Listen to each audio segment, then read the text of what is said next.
या दूसरी तरह से बोल सकते हैं अवेयरनेस को लेके।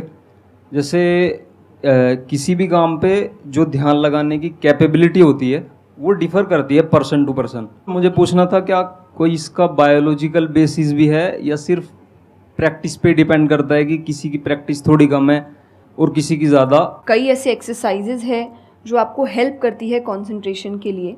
तो जो मैं एक्सरसाइज फॉलो करती हूँ वो लिसनिंग प्रैक्टिस है कि मैं सोने से पहले या सुबह उठ के कुछ देर 5 मिनट्स 10 मिनट्स मैं बिल्कुल शांत माहौल में और मैं साउंड सुनने की कोशिश करती हूँ। और ऐसा माना जाता है कि जिस दिन आपको 5 से ज़्यादा साउंड सुनने लग जाएं, और 5 का मतलब हुआ कि ऐसा नहीं कि आपके घर में टीवी और मिक्सी और सब चल रहा है तो आप कहे कि अरे भाई 5 साउंड सुनाई दे दिए, नहीं, जब शांति हो तो वो एक बहुत अच्छी प्रैक्टिस है जो आपके दिमाग को हेल्प करती है किसी एक चीज़ पर ध्यान लगाने के लिए। तो आप ऐसे कंसंट्रेशन पार्क के एक्सरसाइजेज होती कर सकते हैं, और जो मैं करती हूँ मैंने आपको बताया, मैं रोज़ करती हूँ।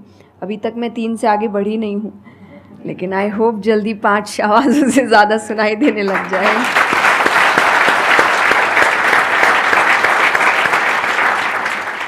बचपन से जो आपने किया अभी तक वो तो मैटर करता ही है। फॉर एग्जाम्पल, अगर आप बचपन से ही सिर्फ कंप्यूटर पर ही अपना टाइम पास कर रहे हो या मोबाइल पे, जो आजकल बड़ा कॉमन हो गया है, तो आपकी जो कंसंट्रेशन पावर है वो पैसिव वे में तो अच्छी होगी।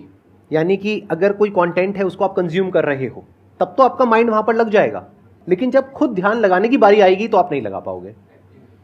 एक्टिव कंसंट्रेशन आप नहीं कर पाओगे। और वही आपका क्वेश्चन है कि जो अपनी एक्टिव कंसंट्रेशन पावर है उसको कैसे बढ़ाया जाए, यानी कि आप जब चाहे, जहां चाहे, जितनी देर के लिए चाहे उतनी देर के लिए अपना ध्यान लगा सके और जब चाहे वहां से ध्यान हटा सके। इसी को कहेंगे ना कि एक्चुअल में आपका जो ध्यान है वो आपके कंट्रोल में है। नहीं तो इतना कुछ है इस दुनिया में, वो तो सब खींचने के लिए तैयार बैठे हैं आपके ध्यान को, आपकी अटेंशन को। अगर फाइनेंशियली बात करी जाए तो आज की डेट में सबसे ज्यादा जो वैल्यू है वो आपकी अटेंशन की है। जितनी भी कंपनीज हैं उनके लिए सबसे इंपॉर्टेंट है आपकी अटेंशन। अगर आपकी अटेंशन आपके हाथ से निकल जाती है और उनके हाथ में चली जाती है तो वो हो जाएगा जो वो चाहते हैं, यानी उनको प्रॉफिट हो जाएगा, आपको नुकसान होता है हो जाए। तो अब सवाल उठता है उसको कैसे बढ़ाया जाए। चेस बहुत अच्छा तरीका है उसको बढ़ाने का। स्पोर्ट्स से आपकी कंसंट्रेशन पावर बढ़ती है। जैसे मुझे बैडमिंटन बहुत पसंद है, तो बैडमिंटन में सारा ध्यान कहां पर होता है? शटल के ऊपर, और कोई थॉट माइंड में आ ही नहीं सकता, क्योंकि अगर वो आया तो शटल से आपका ध्यान हट गया और आप हार जाओगे। तो sports is another way of doing it. उसके अलावा जैसे इन्होंने बताया लिसनिंग, अगेन वेरी पावरफुल। बहुत तरह की साउंड्स हैं, बहुत तरह की वाइब्रेशंस हैं इस यूनिवर्स में, बट हमारा ध्यान नहीं है उसकी तरफ। कुछ ग्रॉस है, कुछ सटल है।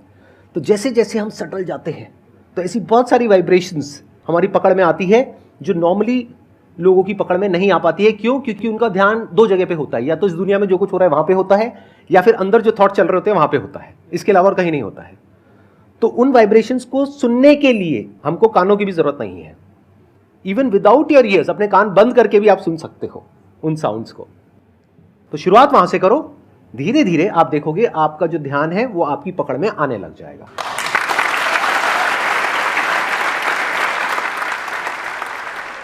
मेरा क्वेश्चन आपसे, मतलब दोनों से ही है, वो ये कि हम लोग मतलब आज की सोशल मीडिया वाला ज़माना है तो हम लोग बहुत डिस्ट्रैक्टेड रहते हैं, और जब भी स्पिरिचुअलिटी की बात होती है फैमिली में, फ्रेंड्स में, तो सभी ये कहते हैं कि स्पिरिचुअल अभी होने की ज़रूरत नहीं है, करियर पे ध्यान दो, अभी कौन सा टाइम है, बाद में देख लेना। और हम लोगों के घरों में भी हम देखते हैं।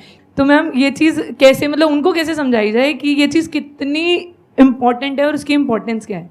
मेरे हिसाब से, और आई थिंक मेरे क्या पूरी दुनिया के हिसाब से, जो भी स्पिरिचुअलिटी को ठीक से समझता है ये यंग एज प्रोसेस ही है। जैसे अगर आप रिलीजियस वे में भी सुने तो भगवान को हम कुछ भी चढ़ाते हैं वो फ्रेश होता है, प्रसाद है, फूल है, कुछ भी 1 दिन 2 दिन पहले नहीं होता। तो हम खुद इतने पुराने होके क्यों फिर अपने आप को चढ़ाते हैं? जब आप रिजिड हो चुके हैं, जब आपको आगे कुछ काम खास करना नहीं है, आप रिटायर हो चुके हैं, तब आप उस स्पिरिचुअलिटी का करेंगे क्या? आपकी लाइफ में कोई चैलेंजेस होंगे ही नहीं जब सामना करने के लिए। तो स्पिरिचुअलिटी मतलब सिर्फ पूजा पाठ नहीं होता। मंत्र, जैसा मैंने लिसनिंग एक्सरसाइज बताई, वैसे ही मंत्र चैंटिंग भी एक बहुत बड़ी एक्सरसाइज है कि आप मंत्रों का उच्चारण करते हैं मेडिटेशन में, क्योंकि जो पावर, जो वाइब्रेशंस वो साउंड रखते हैं वो आई थिंक दुनिया में और कहीं नहीं है। तो वो आपके करियर के लिए, कंसंट्रेशन पावर के लिए, कॉन्फिडेंस के लिए, मेमोरी पावर के लिए, सबके लिए बहुत अच्छा है। तो आपको यही समझाना है कि आप स्पिरिचुअलिटी का मतलब एक तो पहले ये पर्सपेक्टिव हटा दें कि हम सब त्याग देंगे, हम सब छोड़ देंगे। ऐसा कुछ भी नहीं होता। गीता जी में स्पिरिचुअलिटी का ज्ञान उसको दिया गया है जिसको आगे जाके राजा बनना है, अर्जुन को। उसके पास क्या लग्जरी नहीं है, राज्य नहीं है, पैसा नहीं है, क्या नहीं है।